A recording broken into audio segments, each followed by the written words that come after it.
Welcome to Kenton's videos. Enjoy the video. You begin by powering off and unplugging the monitor so you can handle it safely. This reduces risk and lets you access labels. Once done, inspect the back panel, the lower bezel, and the underside of the stand because manufacturers place the model sticker in any of those spots. Make sure to write down both the model code and the serial number.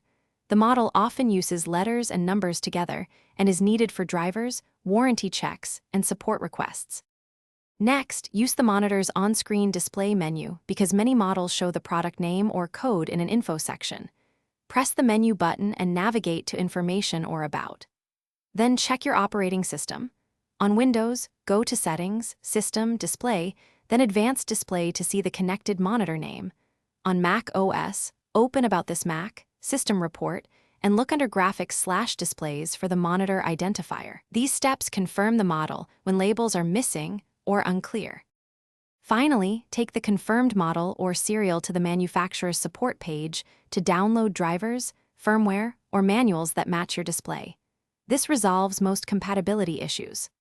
Once done, photograph any stickers or the OSD screen to share with support or for records, and make sure to try the monitor on a different computer or with a different cable if it still isn't recognized.